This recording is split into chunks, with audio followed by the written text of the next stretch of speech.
On Tuesday, we held a rally at HISD headquarters to issue a demand to HISD, giving them 24 hours to tell us that they were going to rescind their vote to rename schools. We have been arguing as parents and taxpayers for months that the vote was illegal, politically driven, and that touching these historic buildings was against the law. We issued our demand on Tuesday. We told the HISD if they did not answer within 24 hours, there would be a lawsuit, and they did not answer, and so this morning a lawsuit has been filed against HISD. Danny Goforth, the attorney, will be here in a few minutes, and he can address the legal issues, but in essence, the lawsuit will allege that HISD violated numerous laws, including the Texas Open Meetings Act, the Government Code, the Monument Act, and HISD's own regulations in voting to rename schools without identifying for the taxpayers the cost of the renaming and perhaps even more importantly, where the money was going to come from. 4 of the plaintiffs in this lawsuit are with us today, and we may have to move microphones around. Adrian Murray, Ron Kahanik, Nick Harris, and Nancy Abrego. You can see that Nancy, because she's wearing a Reagan Bulldog shirt, is a Reagan person. What might be the smartest is for us to move microphones, if that's okay with everybody, so that each one of them can say why. Is that good for everybody? Okay. Let's start with Ron. I'm going to move all the microphones here, and then we'll just pass them on down as we go along. Okay, go ahead, Ron. Got a long cord. Thank you all very much for coming. I think Wayne has stated sort of a summary. Dan Goforth will obviously be much more eloquent about our position in court.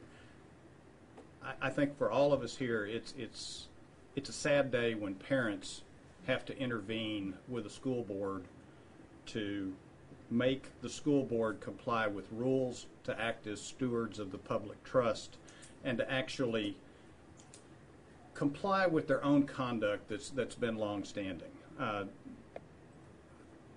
As a parent, I'm an HISD native. I went all through school. I'm a native Houstonian. My children have gone through HISD. The reason that I'm here is that I am a staunch advocate of public education. I think it is one of the most elevating components of our society when it's done properly.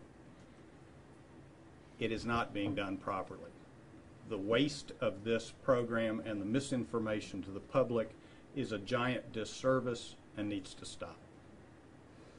Okay. The 13 guys will be mad at me because I can't fix their microphone. This is obviously new technology. That mic looks like it's made a trip or two. I used to know, yeah. Kind of like, did you drag it behind the car? So now they're criticizing the microphones. No, Go ahead. you never can tell. Hello, I'm Adrian Murray, and I am one of the plaintiffs in this case because I believe that public education is very important to the city of Houston. And when you have, this is just a slight window into the world of mismanagement in HISD. We've done everything we can to talk to the administration, to talk about reason, and to talk about what is really important to these children. Now, HISD is in a crisis mode right now regarding funding. Besides the $200 million that they just borrowed to cover the shortfall on the bond, now we also have a $1.12 billion expected recapture program that has to be paid back to the state. What we need to be doing right now is focusing on what the children need. We do not need to be furthering political goals, and we need to, as a city, come together and just say what's important in education. How can we further these children in the state that we are right now? And I just don't believe in waste. I believe in using our money where it's effective. And I also don't believe in taking away the rights of the neighborhoods to their schools. Our neighborhood was very, very clear that this was not a crisis for us. It's a very, these schools are all very diverse and have long waiting lists and are amazing schools. And this does nothing to further education at these schools. Okay, so to save time, I'm going to put this in the middle between These guys, God, I hate this microphone. I really do, dude. And then you guys can both talk. Let me just get out of the way here so Danny can come in. He'll be here in a minute. Why does everyone have these weird little stands here? Been on TV 4 years. You'd think it'd be like a lecture. Okay, go ahead, guys. Hi, my name is Nick Harris, and I'm a native Houstonian, and I graduated from Jefferson Davis High School here in HISD. My position is we're wasting away money that can go toward the students' education. My group, the Panther Network, we have at least 1,000 to 2,000 members, and a lot of those members are Black American, and they feel like I feel. They have students, they have nephews, they have other family members who attend HISD schools, and they want a quality education like we got when we attended these schools. From the beginning of this situation, since I've been in the political arena for a while, I noticed that it didn't make sense that the school board made this decision to spend this money unnecessarily and not let the community have some input. When the community came out to protest and to decline this action by the school board, nobody cared. They just ignored us like we were not standing there. And then they turned around and attacked us like we were doing something wrong. Since I've been around politics for a while, I know I can see it when it's happening. If it doesn't make sense, something that the school board decides, if it doesn't make sense, then it's politically motivated. Someone is using things that have been going on in our country to further their political careers. There's no other reason for it. If you're an elected official and your constituents say, hey, or the taxpayer, in this case, in HISD, if we say, hey, we don't want certain decisions made, we don't want money spent this way and that way, then I believe as an elected official, you should listen to what your constituents and what the taxpayers are advising and change your view. That hasn't happened today. Why hasn't it happened? Because of politics. You know, someone wants a paid position, and this is their way of getting it, no matter what the taxpayer says. So I'm here today because I'm not going to stand for it.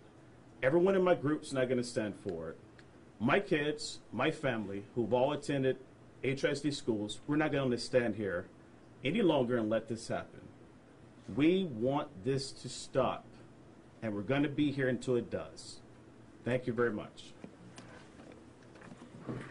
Nancy, they could probably hear you. Okay. Yeah. Danny, consider here.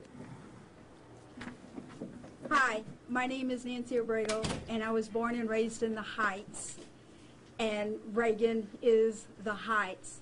And I've been working with HISD for almost 18 years, so I've been in the classrooms. And the classrooms need supplies. The teachers spend their own money on things for the students. That money that they want to waste on trying to change names is wasteful money. They need to give it to the schools so the schools and the students can have what they need instead of teachers having to pull money out of their own pocket to spend that money. I found out in April, as I stated the other day, I've lost my job with HISD due to budget cuts for special education. Special education is for thousands, literally thousands of children, but yet they're cutting that. And those special education kids need extra help. Well, guess what? I'm not going to be there to help my kids because I've lost my job. And by the way, my little pay is minute compared to that $2 million or whatever it's going to cost to see about changing the names of the schools. So they need to use that money to benefit the kids, not about changing names on the schools. It's a waste of money, and they need to follow their own rules and regulations and policies. And about the way that they went about trying to get these name changes, that was completely wrong of them.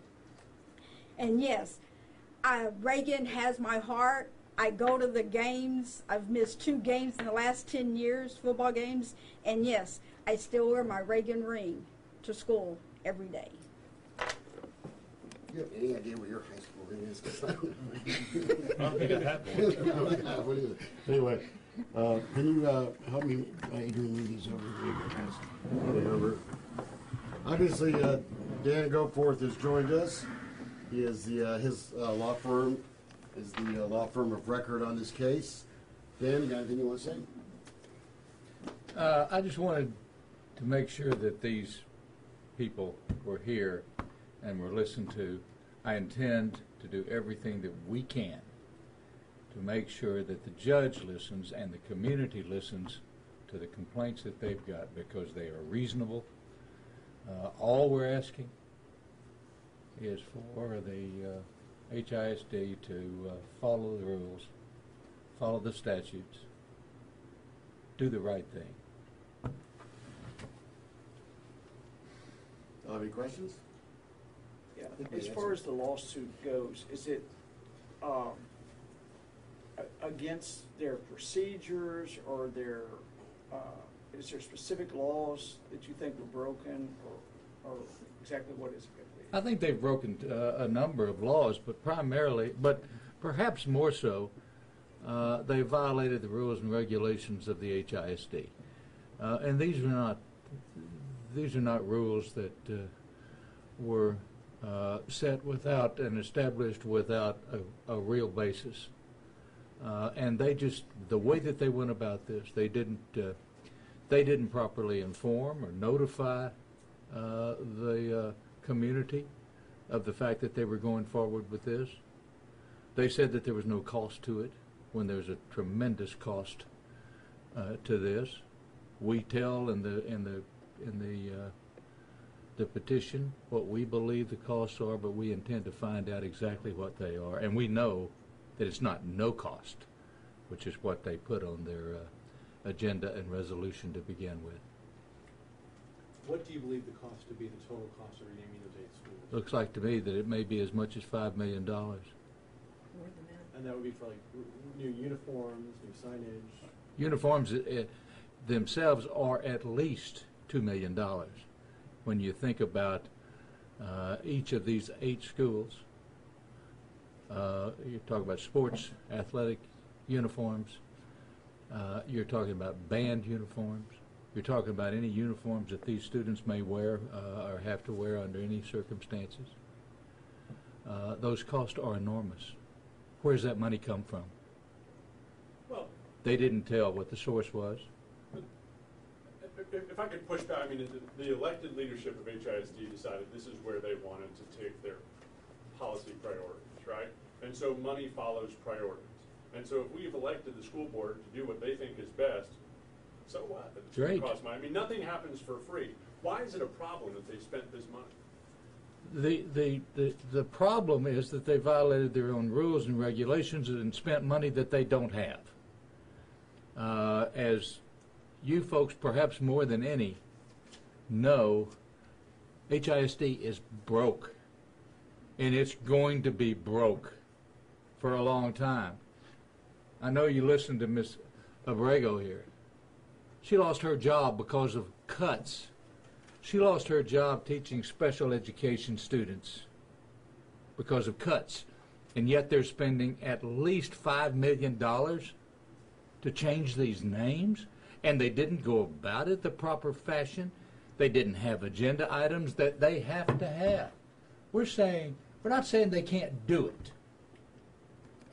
We're saying that they can't do it the way that they wanted to do it. And we intend to do everything that we can to ask the judge to enter an injunction making them go back and do it all over again. I don't have any other comments to make about this. Well, if they knew, or do you think that if they were honest about the cost up front, they wouldn't have done this? I mean, why would they hide the ball, so to speak, on the cost? You know,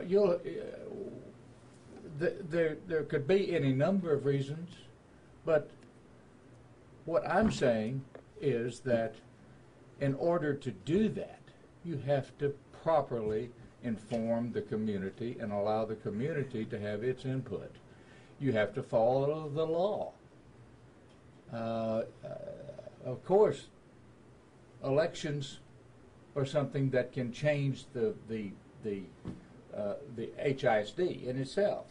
However, what we're trying to do is make sure that they don't needlessly spend this money at this present time under these circumstances. Hey, Danny, before you quit, because I know you don't want to make any more comments, there is one claim in there about the Monument Act. There I is. would like you to sort of tell the folks what you mean by that. Well, there's what's known as a Monuments Act that has been passed by the state legislature, signed by the governor. And the Monuments Act protects any buildings, monuments, statues, things of those sorts, unless they get proper allowance from the state legislature or the Texas Historical Society. If they are memorials commemorating a person's life or something that the person has done, or a building, school building, for example, they have to go through extra steps with the state legislature and the state in order to get that done. We're going to ask the judge to require them to get the proper legal avenues to do this. Thanks, Danny. This concept of renaming buildings, though, if there's a way to do it cost effectively, and if there's a proper procedure to follow, would the people up here, would you guys disagree with trying to rename schools that are named after Confederate leaders? I mean, in a dark period in American history, I mean, do you agree with that idea, or is it this purely financial and they didn't follow the right procedures argument? I think in the right instance, it actually makes sense. So, Dowling was a good example. So despite what any of us think about Dowling's, career and his defense of the Sabine Pass and what he contributed to Texas, in that instance, it was a community that asked for 2 years for a name change. So that community came together, rallied together, and then in that instance, it made sense. They were getting a new school anyway, so the cost is very minimal. So, but when you talk about taking away the rights of the communities, for instance, in the case of, Sidney Lanier, you have to ask, like, if it doesn't make any impact on education, if the ties are very loose at best, you have to say, is this worthwhile? Is it worthwhile to spend money against taxpayer wishes? We did a survey and 90% didn't want the name change and only 5% wanted the name change. We have to have better accountability. We can't just change names all the time or do different things all the time just because a few people are angry. What we need to talk about is what the community as a whole wants.